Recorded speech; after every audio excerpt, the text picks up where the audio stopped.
Hello and welcome back to SweetBeat TV. I've been joined by my girl and my co-host kind of 50-50% of the time these days. It is, yeah. Yes, I'm with Caitlin Fashe, and Hello. I am your beloved host that typically is here as well, Taylor Audette. Hello, welcome back to the show. Happy Thursday. Happy Thursday. We have a lot to talk about today. We've got literally, I'm going to be talking a million words per minute. I'm going to go off like what every host says to enunciate and, time between your words. Nope, sorry, we got too much to do. We'll have to slow down the video to keep up, right? Too much to do. Put it in slow-mo. Yes, too much to do, too little time, so you guys can always just rewatch it, all right? And today on the show, we have Jacobsen, who is from Netflix's Malibu Rescue. Ooh, I haven't caught that one on Netflix yet. It's a good one. She plays a lifeguard. We talk all about sharks, a lot of things, but we'll get to that later. Okay, perfect. Well, before that, we got to do what we always do. That's talk about and figure out what is happening. Okay, the Chicken Girls Season 5 trailer was put out on Tuesday. Yes, and the world is shaking. Yes, literally, we're sitting here like this. So basically, we talked about it last week, BTV, and we hadn't yet seen it. And now it's come out, and we have seen it. And let me just pretend that I am back in high school, and I have to overanalyze everything out of this. I'm doing it like this is my thesis statement, and like I need it to pass the class. Well, there was a lot in there. It was jam-packed with like sophomore year, right? Everyone's going into sophomore year, and there's a lot of things having already gone through sophomore year twice. Once in high school and once in college. I didn't get held back. I was like, wait, what do you mean twice? Heck no, girl, I'm smart.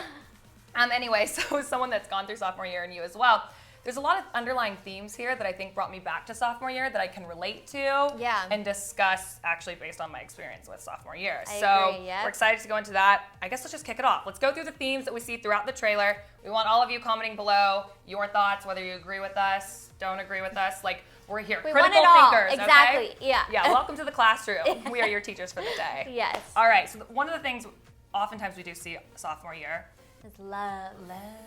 Dating. Boys. Girls, all of the above. Dating becomes a little bit more serious. Yes. You're older, you can handle it. Yes, you're older, you can handle it.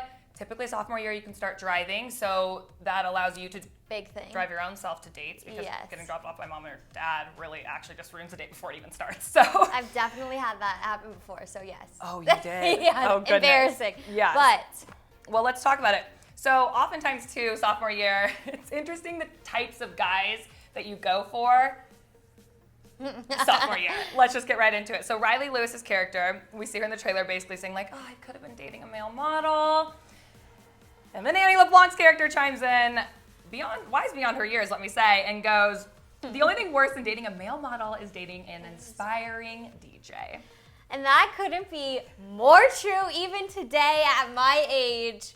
It's more true at our age. Like when you're younger, I'm dating myself right now, but whatever. Like Abercrombie models. Remember you'd see those on the thing? Obsessed, right? You wanted to date that person. You wanted to date that essentially model or aspiring DJ. Like, whoa, cool. Everyone's an aspiring DJ these days. Welcome to LA where everyone is a wannabe model or aspiring DJ or producer. Yep. Including ourselves. No, I'm kidding. But I think it's really funny sophomore year that that's like something that like is on the forefront of your mind, and then you get to be a little bit older and a little bit wiser, and then you're like, literally when I see model or I see actor, no offense, or DJ, I'm like, and I'm out, off. Like, exactly. Say no more.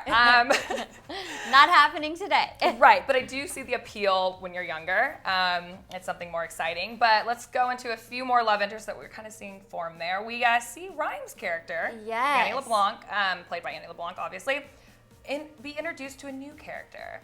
And you saw the eyes. You saw that there was connection. Yes. Wes is a new character. Yeah. See him carrying a skateboard. Mm-hmm. He was like edgy, cool, walked around with his headphones on. And the new kid in school is always the one everyone flocks to. Oh my God, everyone's obsessed. I don't know why people in school like, when they're like, I have to go to a new school, and like I understand like that's probably a really hard time in life, but also at the same time like all the girls are gonna be about you. The prized possession. Honestly. Yeah. I wish my parents would have moved me around a little bit more. But anyway, so we see that happening, but we also see, and we've seen this storyline countless times, Cousin. Cousin comes into town to move in. Yes. If this ever happens to you in your own life, run. close the door. Yeah. And lock it, okay. Be like, cousin, you're not allowed. I'm sorry, and I love my cousins, no offense. But when cousins come into town, no matter what, and then they move in, and we see this new character, Astrid, move in with Rhyme and her families, it's always bad news. Drama is about to go down. Stirs the pot. All right. Yes. So looks like Astrid also, the cousin, has eyes for Wes. Yeah, there's a crush happening there. Yeah. So I guess we'll have to wait and see who Wes ends up with. I know. We want to know your guys' predictions below. What do you think? I think the cousin's gonna come in. She's gonna stir it up, and I feel like he'll end up with Annie because they typically that's what do. I was gonna say. But like, it's not an easy road getting there. Or maybe he doesn't end up with either of them. He's like, in the family, I'm over it. That could be true. Yeah, too. you never know. I don't know. But anyways, we've seen this countless times. If anyone else watch Friends out there, let's not forget when Rachel's cousin, who's played by Reese Witherspoon, comes in. Cousin or sister? Now I'm forgetting. I think it's cousin though. Sorry. But anyways, comes in and then ends up wanting to date Ross. And there's nothing good that comes out of that. There's so really we'll see not. what happens with Annie and Astrid and Wes. Maybe it's a love triangle too. Ooh. It could be that. Between siblings. Yeah, yikes. Weird. Very, very weird. All right, some other things that happen in the trailer that we see. And in sophomore year, especially sports. And sports get very competitive. Yes. Sophomore year. Yeah. I was a dancer, so I don't know that much about sports. I mean, that's But competitive. even same thing, yeah. It's when you get really into whatever you're... Well, and I think too, like sadly for kids now, like I had the luxury of being able to play a lot of sports. Yeah. Because the competition was high. But now, like, you've got to literally Be the best at it. pick if you're gonna tie your cleat or if you're gonna like I don't even know, like put on a bathing suit. Because the second you decide your sport, it seems like you've got to get ahead of it. Because Yeah. why are kids more athletic these days? Yeah, I think parents are holding people to a higher different standard. standard? Yeah, I don't know. It's crazy, the talent. It really is. But we see what's interesting in the trailer. Aaliyah Molden's character, Yes. sitting there. Actually, at the end of season 4, I don't want us to forget that we actually saw her character and Paul, who plays Ty, right? Yes, Paul Sorry, plays my brain. Ty. Yes. Okay, plays Ty. They got brought closer together at the end when they're sitting there, I think, on the computer, and all of a sudden she's like, he says something about competition, and then she's like, oh, we found something in common. We found our one thing in common. Yes. Yes. But that thing that they seem to find in common at the end of season 4 seems to be what is going to be drifting them apart or causing a wedge in their relationship in season 5. Yeah, because then we saw Paul with Mads Mads. Lewis. Yeah, that was interesting. I don't know if he's just being a good friend there, what's going on there, but it also seems like he's hurt, and we see this a lot too, athletes practicing before in which they've been signed off by a doctor to maybe practice again or whatnot. Yeah. So you got to be careful doing that, but I'm glad that they're going over that storyline because I think it's an important one to discuss. Yep. All right, so we'll see that happening. What else do we have here? Oh, the fun one. A lot of people have to get jobs sophomore year. Money. But More responsibilities. well, some kids, you get your license and you got to make car payments. Like you actually have to start holding your own sophomore year. Gotta pay for gas, all the things. All of the things, and let us tell you, as those who've been doing it for a very long time. It's expensive, okay? It's terrible. Get a bike. It's so terrible. Honestly, Oh my that's a good gosh. idea. Bike everywhere. Bike everywhere. Yeah, gas prices are no joke, people. But anyways, we do end up seeing, let's see, Matt Sato's character, Robbie, in some money issues. It looks like he is stealing. Yes. And then it looks like that's obviously going to cause a rift in his relationship with Brooke Butler's character. So we're seeing a lot of things that people are maybe struggling with internally, whether it's being the best athlete and being injured or financial issues or Love triangles. whatever it is are going to start affecting your relationships. And Yeah. I think season 5 is going to be very eye-opening and something a lot of people can relate to because all these things are real. That's not like a fake instance that happens. It is, yeah. And then brings us to personal struggle. Welcome to adulthood, people. Yeah. Welcome to my life. Yeah. So Annie at the end actually puts it perfectly and says we're all fighting our own personal battles, but she does remind us, which is so, so important, is that it's temporary. Yep. My issue sophomore year, I don't know. I had them, but I don't remember them. I don't. Yeah. Right. Because There's you get more over issues it. to come. Yeah. We're preparing you for the future. Rest assured in that there's only going to be more issues. And Yeah. those issues that seemed so big at the time really aren't that big of a deal. Yes. And then I can't So not shout out my favorite person, in the series, Hayley LeBlanc. Yeah, she has the best line at the end of the trailer. Yeah, she goes, so it seems as though the trailer's over, and make sure you watch it to the end and you catch Hayley say, "Loving the optimism. Freshman year rhyme was kind of jaded, TBH." I'm like, this girl. Everyone needs a sister like Hayley. And Hayley goes into high school this year too, so I'm excited to see what happens with her character. Is she going to high school? Yeah, I interviewed her Right. a couple of months Oh my ago. goodness. She was talking about how her character is going into high school, so we'll see how she fits into the whole Right. group too. I feel like Hayley's that voice of reason within the show that everyone needs to hear. She straight up told her sister she was jaded. So That's good. So I'm really excited for season 5. I think these are real topics that need to be talked about. Oh, and we cannot forget Indiana Massara's character. yes. We saw at, season 4, the end of season 4, the internal struggle. Well, just that she's basically caught in a love triangle, and we don't know which direction she's going to go. But and that was kind of the big revelation of that episode, but we only see a little bit of her. Like a snippet of it Tiny bit. in the trailer, yeah. Like you would miss it if you blink, sort of thing. But I think it's intentional, honestly. I think someone in that position is going through an inner struggle, and it is hard to be vocal about it until you're ready, because we see Riley Lewis's character basically telling her, like, look, like, if you need to talk about something, I'm here for you. Yeah. And I think to just come out and be like, I'm this way or I'm that way, like, it's so easy, may not do that justice. You know what I mean? Yeah.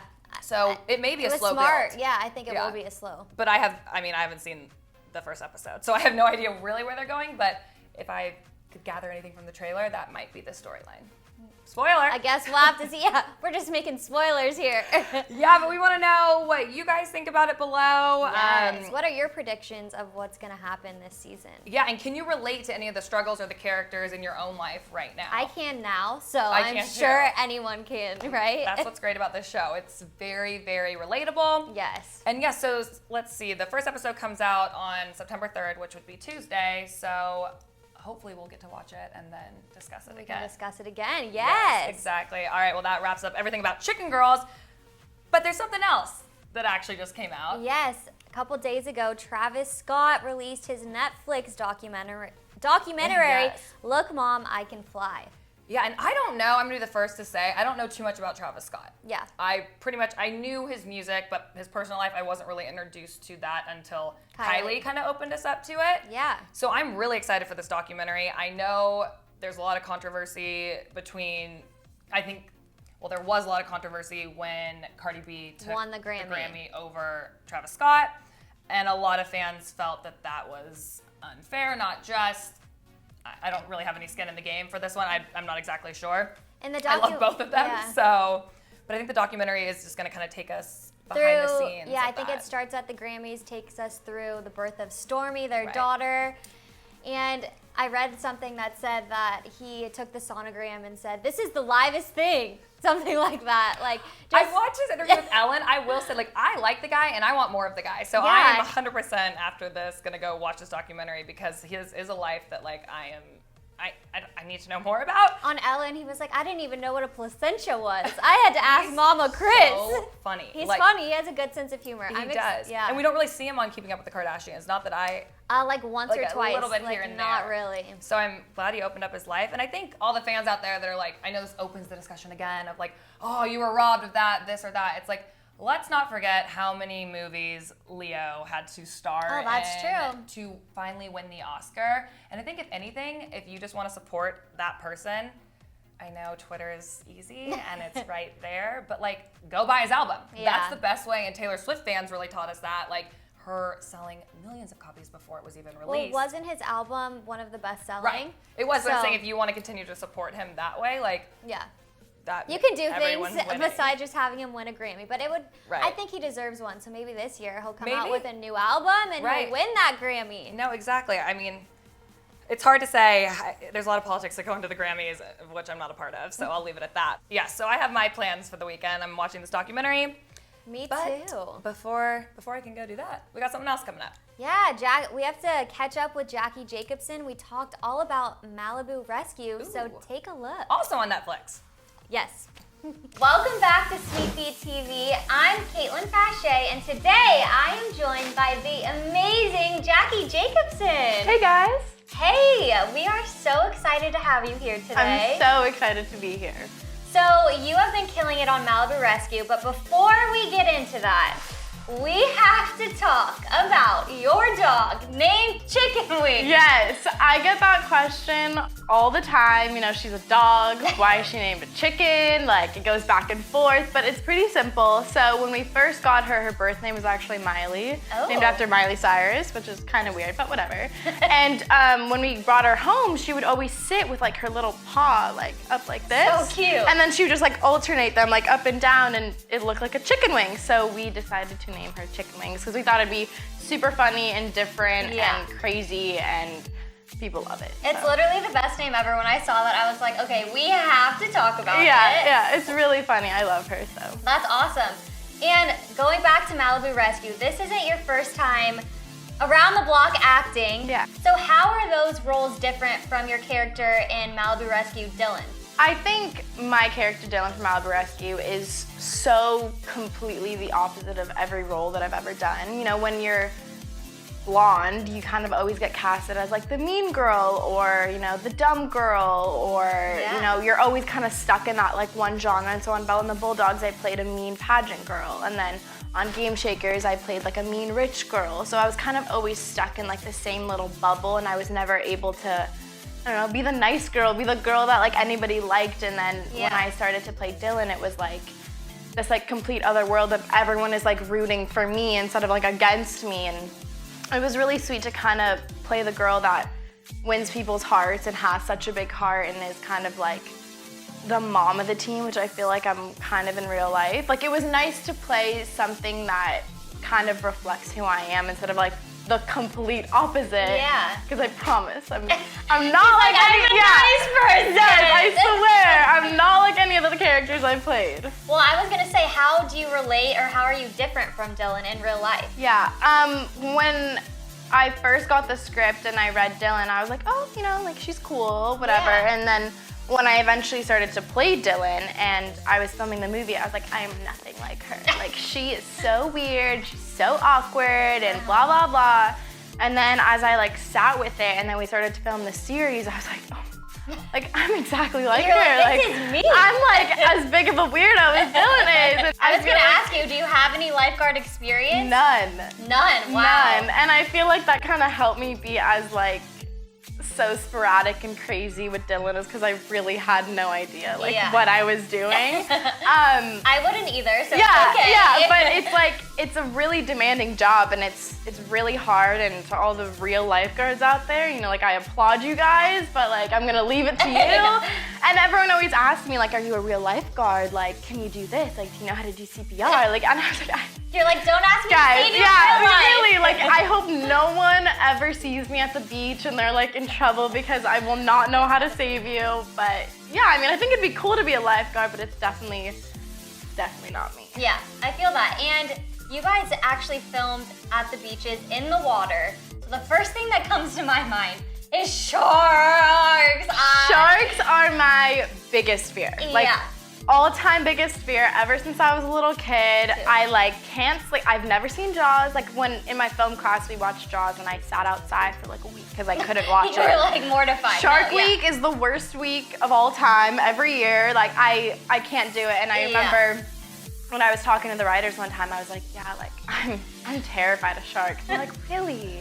You're terrified of sharks? And I was like, yeah, like so scared. And we got a new draft of the script, and one of the things like, oh yes, we're adding sharks in this one scene. Because of you. Just because of me, just, you know, make me upset. And then they finally took it out, but I was like, I am never telling you guys what I'm afraid of my fears. ever again. Yeah. Did anything unexpected or embarrassing happen to you? All the time. I have to say that I'm one of the clumsiest people ever, which is probably why I can't be a lifeguard. I probably like trip over myself, like trying to save somebody. And there was one day where we were filming the movie and we had a stunt guy driving Vooch's bus, and he was like, okay, like I have to slam on the brakes really, really hard. So everybody hold on to your seats. And I was like, hold on to your seats. Like, I'm not gonna do that. And I went flying through the bus, and I landed no. right on my butt, and I had like a bruised tailbone, and I was crying, and everyone was laughing so hard, and we had like 5 minutes to finish the scene, and watching it back, I was like, I don't know how we did that. Were you actually injured, or were you okay? I was fine, Yeah. yeah. I think I was like, my ego was a little bruised. You were crying from but yeah, embarrassment. I was feel like, that was so embarrassing. And the stunt guy was like, what did I tell you? So I was like, oh no. You're like, I should have listened. Yeah, so from then on, I always listen to your stunt people. Good advice, Yeah. right? And lastly, I want to know what you are going to be crossing off your bucket list in the near future. What can fans expect to see from you soon? I really want to go skydiving. My mom's probably like cringing in the other room, but I'm turning 18 kind of soon, not really, but soon. And so hopefully when I turn 18, I really want to go skydiving. That's like always been at the top of my bucket list. I love adrenaline. I love like crazy things like that. So fingers crossed for skydiving. I would never do that until you do it for the both I will, of us, I will. because Not happening here. I'm so afraid of heights. I hate airplanes. I hate Oh no, all of it. I love that kind of stuff. Yeah. So I'm really excited. Well, I'll be looking Yeah, forward. I'll do it for you. Yeah. I'll do it twice. I'll have to hear the stories about it. But if you guys want to stay in tune with Jackie, you can go watch Malibu Rescue on Netflix. And where can they follow you on social media? You can follow me at Jackie R. Jacobsen. I think we can all relate to fearing sharks and going in the ocean, especially after this year's Shark Week. Very true. So if you're heading to the beach this Labor Day weekend, maybe put on some shark repellent, stay close to the shores, keep safe, right? Yeah, don't be looking for me in that ocean. You will not find me. But anyways, yes, everyone have a great Labor Day weekend, and don't do anything we wouldn't do. Okay? Exactly. All right, we'll see you guys back on Tuesday. Bye. Bye.